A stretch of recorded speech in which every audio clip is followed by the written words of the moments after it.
ทางวาลาเนาะได้หยิบยืมไม้เนาะจากทางน้องลินดาเนาะเอาไปให้ทางอันน่ะป้าลูกเพิ่นเอาไปเฮ็ดป้าลูกเพิ่นก็ได้มาส่งคืนล่ะพี่น้องเอ้ยเนาะอันนี้ไม่เซ็นอันนี้เนาะเส้น4โต4โตเนาะแล้วก็แป้นอีกทั้งเบิดเท่าไหร่นะแป้นนะแอม12แป้นปู8แผ่นรวมแล้วก็ไม่ข่าวเส้นนึงเนาะตัวยาวเนาะแต่ตัวนี้มันคือว่าเฮาไล่กันมื้ออาหาร2.6 ล้านมันบ่600,000เต็มเนาะ650,000ได้ลบตัวนั้นบัดแล้วจังจ่ายบัดเอามาใหม่จังจ่ายบ่600,000เต็มเขาบอกกันมื้ออาหารเต็มเลยบ่เงินให้เพิ่นรอบสุดท้ายค่าอันนี้แหละพี่น้องเอ้ยเพิ่นยืมมาเฮ็ดปั้นลมปั้นหยังหั่นล่ะแรกเฮาสอดใส่อีกนี่เนาะไม่หน้านี่เนาะหน้า15แม่นบ่นี่พี่น้องเอ้ยมันบ่แข็งแรงเนาะสอดเข้าไปและอันนี้ใส่น้ำลายออกมาอีกอันนี้สังกะสีประมาณ6ฟุตถึงก็ได้เด้อบอนแอมอันนี้เด้อสิซื้อสังกะสีให้ถ้าขึ้นมาจักแผ่นไปประมาณ 7-8 แผ่นเนาะนี่เอาแต่ขานี่ตอกมานี่เนาะโอเคชนะปะอันนี้3แผ่นหู้เลยเนาะ3เซนเนาะ1 2 3 3เซนไปเอา3เซนสิให้สร้างคนมาจดกันหน่อยนี่แล้วบัดนี้เอาไม้ไม้48เนาะเฮาเฮ็ดฮาวตัวนี้เนาะเฮ็ดฮาวใส่3เซนบ่จ้ะวะใส่3คือเก่าโตไม้หน้า15นี่3โตนี่ไม่ตรงนี่ไม่ประมาณจักเม็ดเจ้าขึ้นมาจักเม็ดนั่นนี่วัดดูดินี่เอา3โตซะเอาโต80กินลงไปไม่นะ12ฟุต2มันหาเนาะ3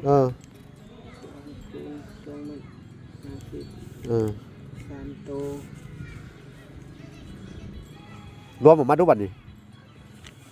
แล้วข่าวอีก3โตเด้อข่าวไม้ตัวนี้ไม้โต60นี่48เนาะ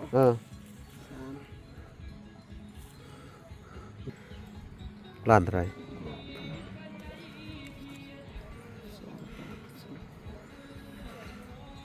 1,560,000ลดได้บ่60ลดได้เอา500,000นึงเนาะใครดูหารายรวมมึงดูหาสิจ่ายไปเลยก็ได้นะครับมีแต่ว่ามือสั่งมากอะเอามาส่งใหม่ประมาณ2 มื้อ 3 มื้อ4 ล้าน4 ล้านแสน4 ล้านพี่น้องเอ้ยไหลไปไหลมาเนาะโตเก่ากะอัน2.6 ล้านตัวใหม่ก็ลดให้ตั้งว่า100,000เนาะ150,000ลดให้เนาะยังอันเศษมัน300,000ให้ไปซื้อสังกะสีเพิ่นเนาะโอเคเนาะคือว่าเว้ากันแบบยวนๆกันเนาะเฮาสั่งนำกันมานานเอาตั้งสวยเหลือสิเพิ่น4 ล้านเนาะ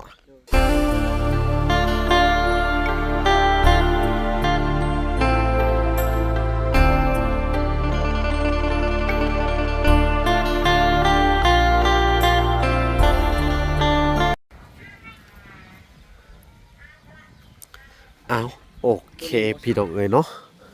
กับสบายดีพ่อแม่พี่น้องเนาะเบิดสู่ผู้สู่คนพี่น้องเอ้ยเนาะเบิดสู่หมุ่งสู่บอลเนาะก็ยินดีเข้าสู่ช่อง YouTube ปอละสายบุญคุณธรรมคือเก่าพี่น้องเอ้ยเนาะเส้นเก่าเส้นเคยพี่น้องเอ้ยเนาะทักทายสบายดี FC ทางฝั่งไทยและ FC ทางฝั่งลาวและ FC ทั้งต่างประเทศนำเด้อพี่น้องเอ้ยมื้อนี้ก็มาอัปเดตเนาะทางเพื่อนทางซานน้องลินดากัญญาเนาะพี่น้องเนาะหลังจากที่ว่าทางวาลาเนาะได้หยิบยืมไม้เนาะจากทางน้องลินดาเนาะเอาไปให้ทางป้าลูกเพิ่นเอาไปเฮ็ดป้าลูกเพิ่นก็ได้มาส่งคืนล่ะพี่น้องเอ้ยเนาะทางวาลาก็เอาไปทางเบิดกะอันนี้ไม่เซ็นอันนี้เนาะ4โตเนาะแล้วก็แป้นอีกทั้งเบิดเท่าไหร่นะแป้นนะแอม12แป้นปู8แผ่น อืมรวมแล้วก็ไม่ข่าวเส้นหนึงเนาะตัวยาวเนาะแต่ตัวนี้มัน สิเฮ็ดแทน ตัวนี้มันบ่ผ่านเนาะ บ่ผ่าน สิเฮ็ดแทนพี่น้องเอ้ย เป็นน้องนี่ว่าเป็นขโมย พี่น้องเอ้ยเดี๋ยวทางเวลาก็จะให้เพิ่นเอาลงเก็บไว้อันนี้แหละเนาะ ตัวนี้เขาแทน3แผ่นหรือ4แผ่น โอ้ดีขอบใจเนาะ หมดแล้ว กระแถมให้น้องเพิ่นนี่แหละเนาะพี่น้องเอ้ยสบายดีบ่พรเป็นจังไดมันไม่นี่มันบ่พอตัวใดเจ้าคิดว่า ฮะ พออยู่บ่หรือว่าบ่ทันได้พอ พ่อได้บัดนี้ พอเลยเนาะโอ้ยยังล่ะมีแต่ว่าสั่งมาเฮ็ดได้เลยเนาะ นี่ ไม่แป้นเฮาก็สั่งมาคืนแหละเด้อ โดย มีแต่ว่าเรื่องของอันที่เฮาเอาไปเฮ็ดทางเฮือนลุงเนาะเฮาก็สั่งมาคืนแล้วตัวนี้เนาะแต่ว่าก็ยังสิสั่งไม้มาเฮ็ดอันนี้ให้เพิ่นอยู่ต่างหากอยู่เพราะว่าทางเวลาก็ได้หยิบยืมไม้ท้องกันน้องลินดากัญญาเนาะเอาไปอนนกรพี่น้องเลยเอาไปเฮ็ดเฮือนป้าลุงเพิ่นพี่น้องเนาะก็จะให้เพิ่นเอาลงไว้นี่แหละทางว่าพรเพิ่นก็ได้สั่งไม้มาแต่ก่อนเนาะว่าพรเนาะ สั่ง โดย เป็นไม้เสริม แต่คือในส่วนงบของน้องลินดาเนี่ยคือสี่นั่นแหละเนาะครบเบิดแล้วไม้เนาะ เรื่องไม้น่ะครบเบิดล่ะแต่ว่าสังกะสีหรือว่านี่วงกบก็ ครบแล้ว น่าจะครบ โอเค เพิ่นทยอยส่งมาประมาณ อ๋อแต่ว่าคนเดียวกันเนาะ อ่า คนเดียวกันที่เฮ็ดกับอันนั้นบ่ บ่อันนี้ อันนี้คนละเจ้าเนาะ อันนี้คือพี่เปิ้ลจากฟินแลนด์ ฟินแลนด์เนาะ อยู่ประเทศสวิตเซอร์แลนด์ อ๋อสวิตเซอร์แลนด์ อ่า อืม กับสามีของเพิ่น โดย ก็คือตอนแรกน่ะ 40,000 อืม 40,000น่ะซื้อยังซื้อบ่พ โอ้ อไหม ยดีขอบคุณเพิ่น ต่อ เนาะ มาก็30,000 เนาะ แล้วก็ยังอีก 30,000 โอ้ คื เอ้า อเพิ่นให้งบมันน่ะ60,000แต่ว่าเพิ่นให้แต่30,000 อืม แต่ว่ายังดำเนินการอยู่เดี๋ยวพอจะได้ทุกแก้ไป เอาลงเลยเด้อถ้ามีหยังบ่พอกันจังหวะกันใหม่เนาะ แม่น ให้แบบเพราะว่าทั้งอันมาพรเพิ่นก็มีผู้ใหญ่เพิ่นที่ว่าเพิ่นอุปถัมภ์น้องเพิ่นเต็มที่เนาะ โดยแม่น ก็ขอบคุณเพิ่นโอ้ยดีใจเนาะก็ทางเวลาก็ดีใจทางเวลาก็สิสมทบอันน่ะเรื่องอันแหละน้ำอันหยังของน้องของน้ำเรียบร้อยแล้วล่ะถ้ามีงบเข้ามาแต่ว่าเฮาก็บ่มีงบเข้ามาดอกในต้นนี้เนาะถ้ามันบ่พอเฮาก็จังว่ากันไปใหม่อีกทีหนึงเนาะเอาพี่น้องเอ้ยก็ต้องขอบคุณทางอันผู้ใหญ่ทั้งสองท่านเพิ่นเนาะ โดย เอาโอเคเด้อบ่พรเดี๋ยวสิไปเบิ่งเพิ่นเอาไม้ลงก่อนโอเคนี่แหละพี่น้องเอ้ย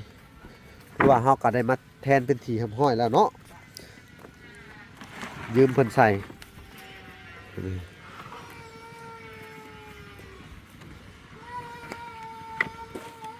พี่น้องคือว่าเฮาไล่กันมื้อน่ะหา2.6 ล้านเหมือนบ่ 600,000 600,000เต็มเนาะ 650แต่ได้ลบตัวนั้นบัดแล้วจังจ่ายบัตรเอามาใหม่จังจ่าย บ่600,000เต็มเขาบอกกันมื้อน่ะ แซนเต็มเลยบ่ เพราะว่าเฮาอันน่ะ3.6 ล้านเต็มเอ้ย2.6 ล้านเต็มพี่น้องเอ้ย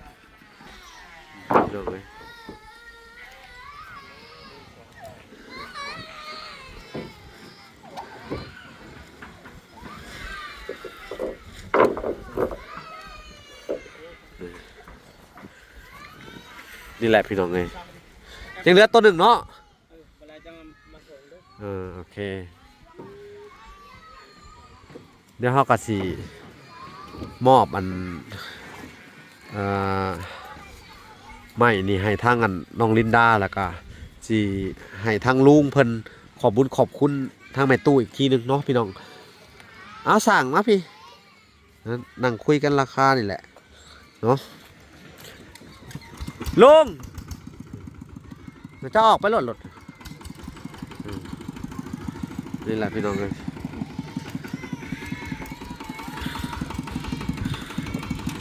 กะ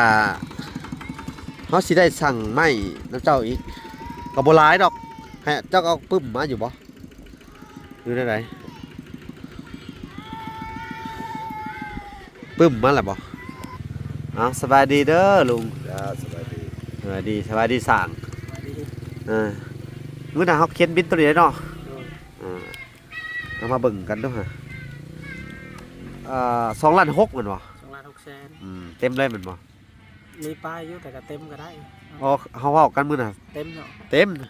ก็ได้เอาตามเว้ากัน 2.6 ล้านเต็มพี่น้องเอ้ยเนาะอันนี้ก็คืออันน่ะ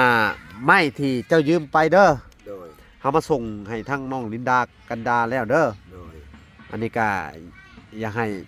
เจ้ากับเมียตั้งแต่ละเมียขอบคุณผู้ใหญ่อีกทีนึงเด้อ โดย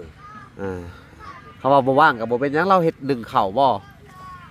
เออ anh tây ơi nha hao ơi อ่า cái này anh tây cái dạ vào 2 ล้านพี่น้อง6 แสนเนาะ biết à และบัดนี้ biết à สิสั่งไม้อีกเด้อ việc ơi สิสั่งเลยตอนนี้ก็ได้ cái tây bị ให้ mà ไปเขียนเอา มันมีอยู่เฮาเด้เฮาสิไปใส่นะหั่นน่ะ มันบิ๊กมาก ตรงเนาะอ่าอ่า sạch của nó biết ai đây เออทางลุงเพิ่นก็ถาป้าเงาว่าเพิ่นว่าคนเดียวสัมภาษณ์ เป็นก้อน เอาสบายดีเด้อโอ้สบายดีสบายดีเด้อ โดย ก็อันนี้ก็คือจำนวนไม้เนาะที่เขาเอาเพิ่มอีกมื้อนั้นเด้อ โดย อันนั้นมาใส่เครื่องทุกเจ้าฮะ โดย เนาะก็ได้เอามาทดแทนนั่นน้องลินดากัญญาแล้วเนาะ โดย เขาก็ได้แต่ที่จริงอ่ะเขาก็สั่งมาพิเศษต่างหากได้บางหันเนาะ โดย เขาสั่งมาคือว่าไม้น่ะ7 ล้านเนาะเป็นบ่แต่มันบ่พออีกเขาก็จะเอาเพิ่มอีก2 ล้าน6 แสน rồi เนาะ โดย แล้วก็สงสัยสิได้สั่งอันมาเฮ็ดซานเจ้านี่อีกเด้อ โดย อันนี้ก็เป็นจุดประสงค์ของแม่ตู้คือเก่าเด้อ โดย ดีใจอยู่บ่ ดี đi ใจ chạy rồi สิได้อันไม้อันซานได โดย ซานเฮาเนี่ยเขาเฮ็ดเป็นไม้ฮาวมันเนาะ โดย สั่งฮาวมันเด้อ โดย สั่งฮาวแล้วก็อันตรงจังโต nhang xám ยัง3โตเอาอีก3ตรงเนาะ rồi 3โตเนาะหน้าไม่หน้าเท่าไหร่หน้า15เนาะตรงเนาะ rồi โดย เดี๋ยวสิสั่งมาให้เพิ่นแล้วก็ฮาวมันนี่เจ้าขึ้นว่าจักโตไปเบิ่งก่อนปะไปเลาะเบิ่งก่อนเอ้าพี่น้องเอ้ยไปเลาะเบิ่งก่อนเนาะเดี๋ยวเขาจะจ่ายเงินให้เพิ่นรอบสุดท้ายค่าอันนี้แหละพี่น้องเอ้ยเพิ่นยืมมาเฮ็ดปั้นลมปั้นหยังหั่นแรกเขาสอดใส่อีกนี่เนาะ โดย ไม่หน้านี่นะเนาะหน้า15แม่นบ่ rồi นี่พี่น้องเอ้ยมันบ่แข็งแรงเนาะเขาสอดเข้าไป โดย อ๋อ นักและอันนี้ใส่น้ำหลาย เออ đòi luôn hay มันดอยเลย โดย แล้วบ้านนี่ก็เอามาอีกนั่นนี่ข้างกะซีประมาณ6 ฟุตถึงก็ได้เด้อ โดย บอนแอมอันนี้เด้อสิซื้อสังกะสีให้ถ้าขึ้นมาจักแผ่นไปประมาณ7-8 แผ่นเนาะ โดย นี่เอาแต่ขานี่ตอกมานี่เนาะตอกมานี่ดีบ่จ้าวะ đi ดีเนาะ ดี โอเคชนะปะอันนี้3 แผ่นหู้เลยเนาะ3 เซนเนาะ1 2 3 เซนไป rồi เอา3 เซนสิให้สร้างคนมาจดซะหน่อยนี่แล้วบัดนี้เอาไม้อันไม้48เนาะเฮาเฮ็ดฮาวตรงนี้เนาะ rồi โดย เห็ดห้าวใส่3 เซนบอกจ้าวะ rồi ใส่3 เซนเนาะ โดย ใส่หนาๆเนี่ยเอา3 เซนหรือว่า4 เซนเอาข้างละ3 เซนเนาะ3 เซนได้บ่ rồi เนาะ rồi 3 เซนพี่น้องเอ้ย3 เซนไล่รู้จักเซนเท่าไหร่เนาะข้างละ3 9 เซนเนาะ โดย โอเคเอา9 เซนพอ9แล้วก็10 11 12 เซนเนาะ โดย แล้วก็เบิ่ง12แล้วกันอันนี้เด้ซะ อยู่เทิงนะ หรือว่าคำมันบ่พอกับจันเงินมันบ่พอเบิ่งเขาสิไล่มึงเงินก่อนเด้อให้สร้างว่าไล่มึงคำพ่อก็สิสั่งมาให้เลยจันบ่พอสังกะสี โดย หรือว่าจะเอาแต่ต้นเดิมก่อนเนาะ โดย สังกะสีก็จะคอยเฮ็ดเอาเนาะ โด rồi ย เพราะว่าหรือว่าแนวใด เอาตัวนี้ก่อนแล้ว เอาตัวนี้ก่อนเนาะ rồi rồi โอเค เพราะว่ามันงบ200 ดอลแต่ว่ารวมสิจ้างค่านี่เขานี่เด้อ rồi rồi rồi rồi สิให้ค่าไม้ที่ยืมเข้ามาอีกเด้อ rồi rồi ยืมเข้ามาเนาะพี่น้องเอ้ยแล้วก็ต้องใช้หนี้เขาเนาะไปใช้หนี้น้องเพิ่นคืน rồi พอเอาแป้นเพิ่นมาเฮ็ดเฮือนทุเจ้าเด้เออเอาเขาสิให้สร้างเพิ่นมาไล่เบิ่งก่อนเด้อ โดย สร้างมาไล่เบิ่งดูดิไล่เบิ่งจำนวนเงินดูเฮาอย่าฮู้เอออันนี้9โตเด้อนี่เด้อไม้อันนี้มา18นี่ 48 9โต๊ะ จดเบิ่งดูจดแล้วก็ไล่คูณจำนวนออกมาเบิ่งดูจำนวน9โต 48 ไม่น่า15นี่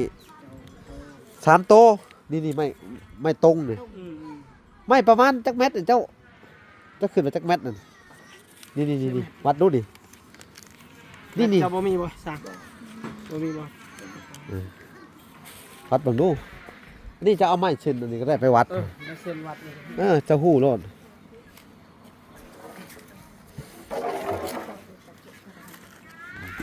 อันนี้ไม้4เม็ดบ่ เอาซับนี่เลยบ่เอ้ย เออ สั่นโทษ เอายาวกว่านั้นเนาะ เลยเพิ่น ปอดชุดเจ้าจะได้ออกมาย่านประมาณนี้5เม็ดเนาะ 5 เมตรเลย เอาไม้5เม็ดเนาะ อันนี้ไม่อันนี้มันชั้นแต่ว่า โตเท่าไรไม้5เม็ดหน้าตัวนี้ 5เมตร 3โตหนึ่งเนาะแต่เฮาฮู้แล้วว่าตัวนี้โต60เนาะโต60,000ตัวนี้เออไม้5เม็ดโตเท่าไหร่ ต้องแท้ โอเคจดไปเลย ต้อง 3โต600,000คูณ วันนี้ คูณ9เอา6เอาอันเอา6 9 60แล้วก็คูณออกมาเบิ่งตัวหนึ่ง60 54 504,000มันถึกอยู่ล้านเท่าไหร่ 2อย่างเลยปะ60 ล้าน140,000 ล้าน140,000โอเคเนาะ ซ้ำนี่บ่ ซ้ำนี่แหละเอามาเด้อ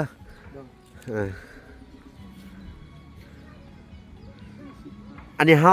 อันน่ะไม่เซ็นเฮามาเฮ็ดลูกติ่งเฮ็ดกันเองอยู่ได้อยู่ดอกเนาะ โดย เฮ็ดลูกติ่งตัวนี้เด้อ โดย เบิ่งเดี๋ยวแล้วก็เอาไม้ตัวนี้18นี่เฮ็ดโครงหลังคาได้อยู่บ่ ได้ สนากะเอามาอีกเด้อ โดย หนึ่งเอามาอีกประมาณเขาใส่บนหลายเนาะเขาตัดครึ่งเนาะเช่นหนึ่งเขาได้ครึ่งหนึ่งเนาะเห็นบ่ลองวัดดูสังกะสีสังกะสี4 ฟุต 5 ฟุตนี่นะ ในเลือที่เซ็กไปไหนใน เออ เซ็กไปไหนเขา เออ จับยาโดยเลิก 5 ฟุตหรือ 6 ฟุต สังกะสี5 ฟุตนี่ก็ได้ตักแผ่นตัวเห็ดเกยมาเนี่ยโครงหลังคาสิดอกอันนั้น3แหละข่าวกับน่าจะเป็น3เนาะ6 แพนนี่เนาะ 48บ่ 18ตัวนี้ อันหนึงได้2โต๊ะด้วยเนาะ 3โต๊ะก็ได้6เอาเพิ่มกับโต๊ะ บออันข่าวเบิ่ง ข่าวนี่4 เมตรเลย ข่าวนี่เอาข่าว4 เม็ดข่าว4 เม็ดแต่ว่าอันเอาเห็ดพิเศษได้บ่เอาไม่ประมาณ2 เม็ดครึ่งเห็ดพิเศษได้บ่แล้วหน้า13ก็ได้หน้า12เนาะแต่ว่าโต๊ะเท่าไหร่น่ะมันสั้นๆน่ะนะไม่2 เม็ดครึ่ง 2 เมตรครึ่ง เจ้าขึ้นมาได้บ่2 เม็ดครึ่งนี่ไม่2 เม็ดเกาะมานี่นะเห็ดไม้อันน่ะไม้สิยัวมันน่ะนะ นี่หว่า 3 โตเด้ เอา3โต๊ะบ่ สิยัวไม่2 เม็ดนี่หน้าทำนี่ก็ได้นี่ นายใช่ไหม นี่หน้า12นี่นะนี่ 10 นี่12 12 เอาหน้า12 2บ่ 2 เม็ด 2มันหา 2 เม็ดหา3เขาได้หาความยาวของสังกะสีตัวนั้นแหละไปเบิ่งไม่ซ้ำนั่นแหละที่เขาสั่งกันฮะ โต๊ะ80 ตัวโต๊ะ80ลดลงมาอีกได้บ่เฮ้ยมันเขาสั่งมื้อน่ะคือว่าตัว70 ไป 80นะเอา3โตซะเอาตัว80กินลงไป ไปอันน่ะ12 ฟุต2มันหาเนาะ 3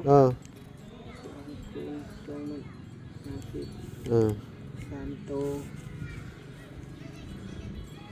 รวมออกมาดูบัดนี้แล้วข่าวอีก3โตเด้อข่าวไม้ตัวนี้ไม้โต60นี่ 48เนาะ 3 อืม3 โตรวมด้วยหารวมลูกอย่าหูเงินเพื่อเขาเหลือซื้อสังกะสีช่างอย่างอีกนะเพราะเขาต้องจ่ายตัวนี่ล้าน6มันจะต้องจ่ายมื้อนี้ 2 3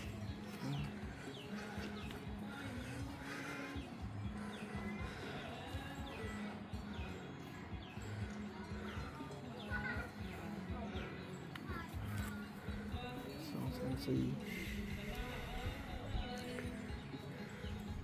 ล้านเท่าไหร 1,560,000 ลดได้บ่60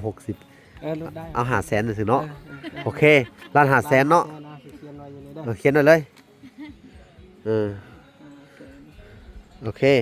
เอามาเร็วเด้อ2-3 มื้อนี่ก็ได้ โอเคประมาณ2-3 มื้อได้ โอเคเดี๋ยวเขาจะจ่ายมื้อนี้ก่อนเนาะ โดย หรือว่าเขาจ่ายรวมเบิดเลยก็ได้สั่งก็คือสิโอเคเนาะเขาจ่ายเบิดเลยก็ได้เนาะไล่ดูหะ รายรวมหมดแล้ว ไล่รวมมึงดูหะสิจ่ายเบิดเลยก็ได้นะครับนี่แต่ว่ามือสั่งมากอะเอามาส่งใหม่ โดยประมาณ2 มื้อ 3 มื้อ นั่นแหละ 2.6 ล้านตัวนั้นเนาะบวก1,500,000 4 ล้านเอ็ด4 ล้าน1แสน 4 ล้านบ่ฮอดสังกะสีจะซื้อใส่เองได้บ่300,000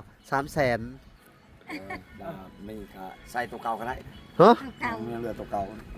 เก่ามัน ฮะ ยังมีอยู่ ขา ตัว ด เก่า หมดเลือ ขาดแล้วก็ใส่ ใส่ ตัวไหน นี่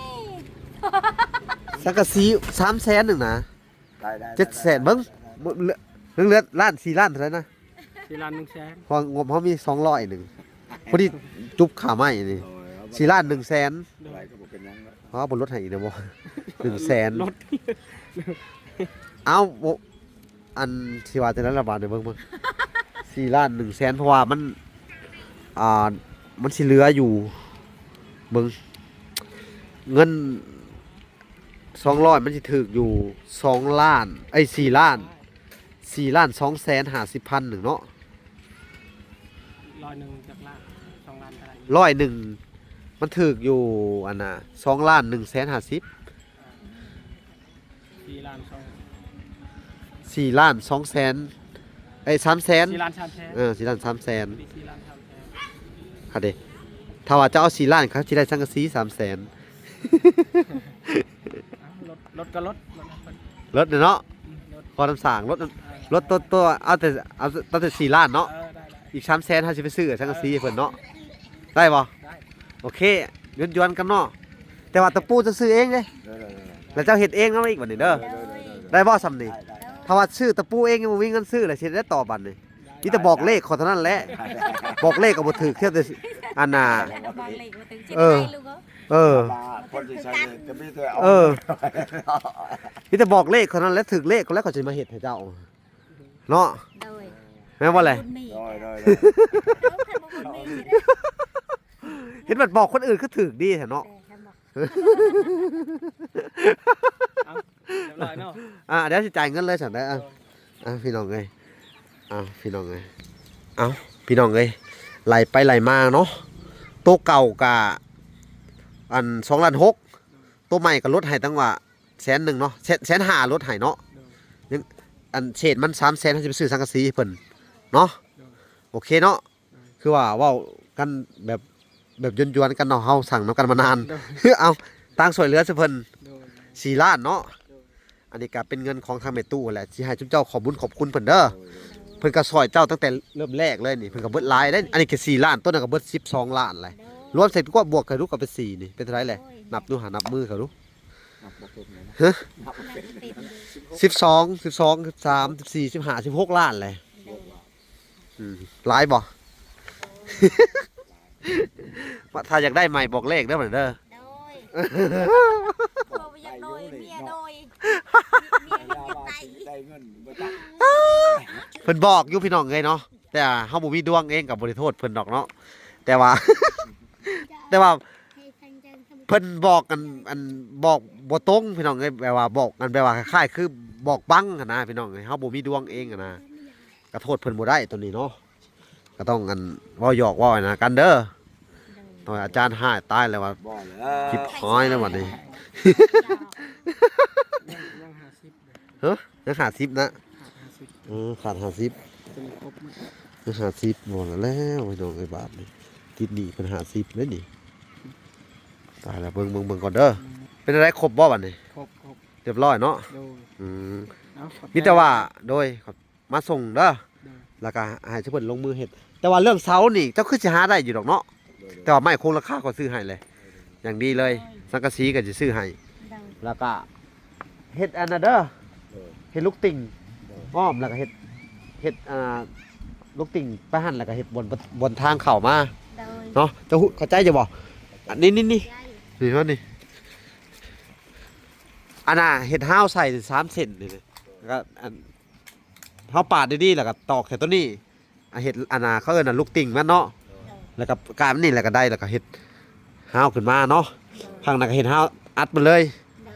แล้วต้นนี้ก็เฮ็ดห้าวในกลางแล้วก็จงบนทางไปล้างถ้วยล้างจานเจ้าแต่ว่าเฮ็ดอัดไว้ให้ฮะมาต้องโดนเผามือเอาไว้แท้ โอเคบ่หยอกกันสิเมื่อเลยสั่ง โอเคโชคดีเนาะไทยสบายดีเด้อพี่น้องเอ้ยเนาะมาแต่สอนอันนักเรียนบ่อ๋อเป็นในครูเต็มตัวมิกอันอยู่ในอันนี้เลยพี่น้องเอ้ยมิกอยู่ในหัวเลย มาแต่สอนเขาหั่นเนาะโรงเรียนก็เริ่มพังแล้วพี่น้องเอ้ยล้มเฮ็ด เนาะลมแห้งมืออื่นนี่แหละสิเฮ็ดทันอยู่บ่แลบัดนี้เพราะว่าเฮาสั่งบ่ฮู้ว่ากระดานเพิ่นสิได้หรือบ่เนาะกระดานกับผ้าแถบพี่น้องเอ้ยสั่งมาเนาะเอาบัดนี้อันน่ะสิได้ให้ซุมเจ้าขอบคุญขอบคุณเด้อหลังจากที่ว่าอันได้สั่งไม้มาให้เด้ออันนี้ตามจุดประสงค์ของเพิ่นเด้อแล้วก็แป้นเนาะ โดย แล้วก็ไม้เส้นที่เฮาสั่งไปอันก็มาแล้วพี่น้องที่เฮาเอามาใส่ในเฮือนเจ้านี่เด้อไม้ของน้องลินดาก็เอามาใส่เป็นที่เรียบร้อยเด้อลินดาเด้อเอามาใส่แล้วกองนั่นเนาะเอ้าบาดนี้ชุมเจ้าสิมีอิหยังตอบบุญแทนคุณเพิ่นบ่บัดนี้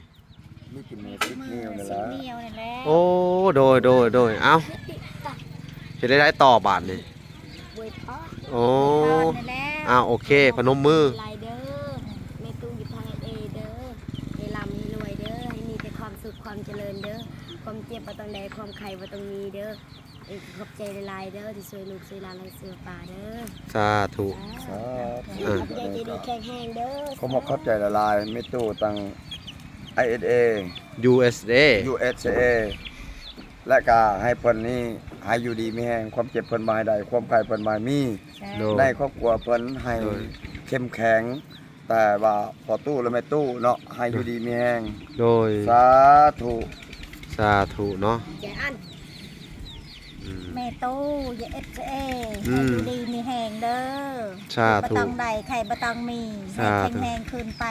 สาธุอายุ สาธุให้เจริญอายุมันคนยืนเด้อ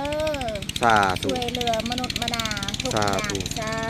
ธุ สาธุ อายุมันคืน สาธุเนาะเอาพี่น้องเอ้ยก็บ่มีหยังเนาะขอบคุญแทนคุณเพิ่นบาดนี่เนาะเออดีใจกันหลายเนาะ ดีใจ จนว่ายังบ่ถึกเลยพี่น้องเอ้ย เรามาถึง ตัวสั่นเลยเป็นบ่นี่ โตสั่นเลย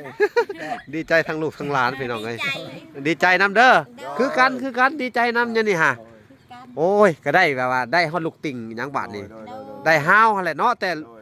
เศษมันเฮาก็ตัดใส่ไม้มันบักยาวเนาะก็ตัดแล้วก็เอาตัวนั้นมาเฮ็ดห้าวมันเนาะ เด้อ แล้วก็ตัดตีขึ้นเนาะเฮ็ดได้อยู่ดอกเนาะ ได้ ผู้ที่ครบเลยเนาะเงินนี่เนาะต้องต่อสร้างต่อหยังอีก โดย ผู้ที่จังหวะได้เป็นสังกะสีให้บาทนี่ เด้อ พากันเฮ็ดโลดเด้อได้มาแล้วก็ เด้อ จัดการเลยโลดเนาะบ่ล่างถ้วยก็สบายแล้วบาทนี่เนาะซานล่างถ้วยบาทนี้ก็มันก็บ่ดอกได้บาทนี่ถ้าเฮากันออกไปเนาะ โดย แล้วก็ได้ทั้งไม้อันเส้นเนาะพี่น้องเอ้ย โดย อันเพิ่นน่ะไม้อันตรงเนาะ ต้อง มันก็แป้นชุดเจ้าก็บ่ฮักมันก็บ่ดุ้งบ่เด้งเนาะ โดย เด้อ ก็บาดนี้แขกคนมาหลายๆกันนั่งข้างนอกเต็มระเวียง โดย เครื่องครัวเจ้าก็เอามาไว้แจ้ได้แจ้หนึ่งบนนั้นก็ล่างถ้วย โดย หรือว่าอยากไปดังไพ่ก็ได้ส่วนนะฮะอยู่เทึงฮะ แล้วก็ล่างถ้วย แล้วอย่าพ่น เออ ให้เขากินข้าวกิน เอ น้ อ บอนได้ที่เจ้าดังไพ่ใส่กะเอาสังกะสีหาซ่อนกันหนาๆจัง ำเด้อ หรือว่าก่อนสิซ่อนกันหรือว่าหาเอาผ้าอิหยังก็ได้มัก กังบังควันน่ะบ่ให้มันขึ้นไปใส่แผ่นสังกะสีเฮาอย่ามันดอกไว้สังกะสีซุมื้อนี่มันจะคือกระดาษนี่ โดย แต่มันถือควันไฟมันดอกไว้ได้ โดย จังว่าถ้าวันบ่ถือก็นี่ก็ใครแน่มันถือตัวนอกเฮาก็ในบ่อนที่เฮาดังไฟมันอยากดอกไว้ โดย อืมเอาสู้ๆเด้อบัดนี้เด้อ โอ้ยโดย ดีมกดีใจหลายพี่น้องเอ้ยการเรียนไปฮอดไสแล้วสอนเขาหะ เขาเขียนได้แล้ว เขียนได้เลยปอในครูดินดาพี่น้องเอ้ย จีเนาะ ครูอาสา เขาก็ตั้งใจเรียนอยู่บ่ โดยมาตั้งใจเฮียนตี ตีอีกโอ้ครูดินดาเห็นแล้วพี่น้องเอ้ยเรียนเบิดมื้อเนาะ2มื้อนี่เนาะมีไผเนี่ยมาเรียนนำน้องพรก็มาบ่ โดย บ่มาแต่น้องอันน่ะเนาะน้องปุ้ยน้องนางเพิ่นข้าวเวียกเนาะวันมื้อเรียนจริงนั่นแหละเพิ่นจังสิอันได้มาเรียนเนาะพี่น้องเนาะเอาโอเคคลิปนี้ก็เนาะเวลาก็ได้ทำภารกิจให้ทางอันอ่า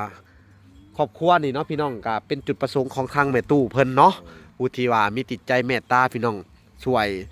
อันหลายๆครอบครัวเนาะเพิ่นก็บ่ได้ช่วยแต่ทั้งครอบครัวนี่เนาะแล้วก็ช่วยทั้งอันครอบครัวอันแม่น้อง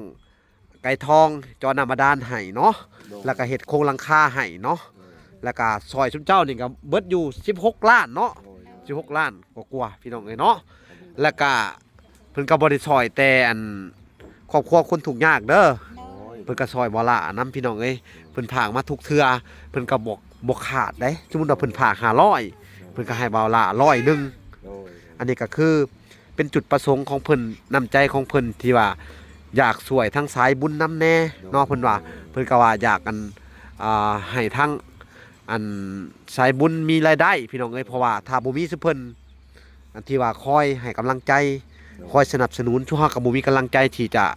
ช่วยเหลืออันคนเนาะพี่น้องเนาะก็เฮาก็เฮ็ดด้วยใจเนาะแต่ว่ามันบ่มีกำลังใจแล้วเฮาบ่มีค่าอยู่ค่ากินเดินทางถ้าเฮาใช้เงินเดือนเฮาเองนี่มันก็บ่หลายเนาะเดือนหนึงสู่ทั้งเดือนก็ได้ตั้ง 2-300เนาะอันนี้ก็จิตอาสาแต่นักบุญต้นทุนชาวบ้านก็ต้องขอโทษขออภัยนำเด้อคือเงินนี่เพิ่นให้เฮาจังได้เด้อคือเพิ่นให้มามอกคือไปสิ200ก็คือ200ไปให้มาซอยชุมเจ้าไปสิเห็นบ่ที่ว่าเศษมันต้องจะเป็นต้องขอน้ำสร้างอีกบัดสินะแม่นบ่แลมันบ่พอชุมเจ้าเขาก็เศษใดๆดอกมานี่เขาต้องขอน้ำสร้างอีกเนาะแล้วก็เลยได้ค่าสังกะสีอีก 300,000 ที่ได้ซื้อมาให้เด้อหรือว่าสิมอบให้เจ้าไปซื้อ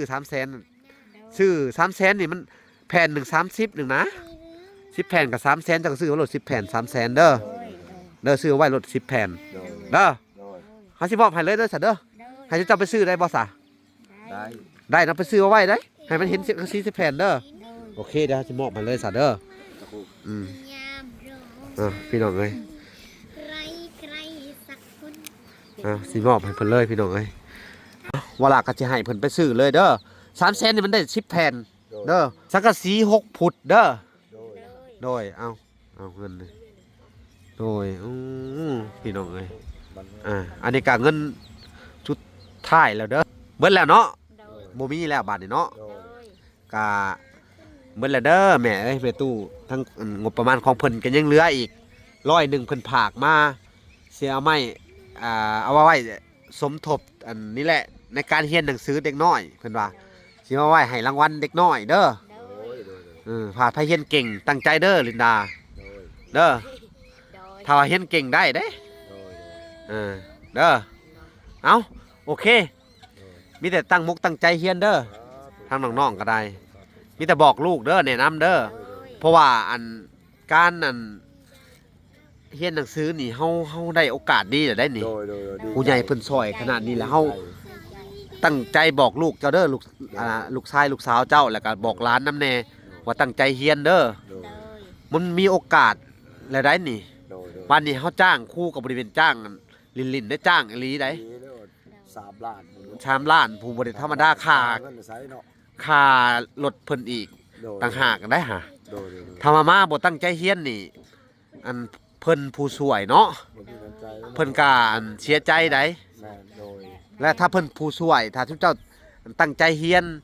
อันน่ะมีความรู้โอ้ยเพิ่นดีใจแล้วเพิ่นบ่ได้ต้องการอีหยังต้องการอยากให้ทุกเจ้าเป็นหนังสือเองทุกเจ้าเลยเอาตัวรอดทุกเจ้าอะไรอันนี้คือการช่วยเหลือช่วยเฮาช่วยอีหลีหรอเด้อ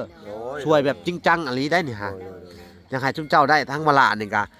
อันคือเฮาเว้าหั่นแหละพี่น้องเอ้ยเนาะต้องมาคุกคีอยู่มาช่วยเหลืออีหลีหรอ อยากให้จุ๊บเจ้าได้ โดย อยากให้จุ๊บเจ้ามีความรู้ ถูก เด้อเอาในเมื่ออันมีโอกาสแล้วเฮาตั้งใจบอกลูกบอกหลานเฮาเด้อ โดย เอาผากพังไว้กับจุ๊บเจ้าคือเก่า โดย เด้อคือเฮือนซ่านกะ ถ้าเกิดว่าแล้วก็เบิ่งแย่งกับลูกน้ำหลานแหละเนาะ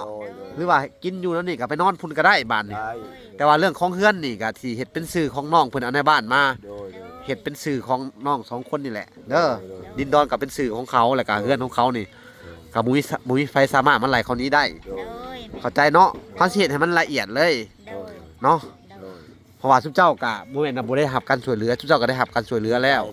ดีใจแม่นบ่ ดีใจที่สุดเลย พอใจอยู่บ่ซั่นนี่ พอ พอ ใจ ใจดีใจชุดๆ เนาะเห็นลูกหลานได้เด้ก็ดีใจอยู่บ่ ใจ ดีใจนํเขาเนาะ ใจก็ดีใจเขาบอกพอใจลูก โดย ก็ดีใจตลอดเวลา โดย โดย เอาสถานการณ์มีแต่ว่าผักพังไว้เบิ่งแย่งลูกหลานทุกเจ้าก็ได้อานุสงส์จากเขานี่แหละผลบุญที่ทุกเจ้าเห็นน้ำลูกน้ำหลานเด้อ โดย ที่ได้มาซ้ำนี่เด้อ โดย แม่ตู้เพิ่นก็เห็นนี่แหละทุกเจ้าเป็นผู้ที่บ่ได้ทิมลูกทิมหลานเนอนแล้วก็มาอยู่ในเฮือนเก่าๆหยังก็ โดย ชุมือนี่ก็จนแปลงอะไรใหม่เบิดเนาะ โดย งามเนาะ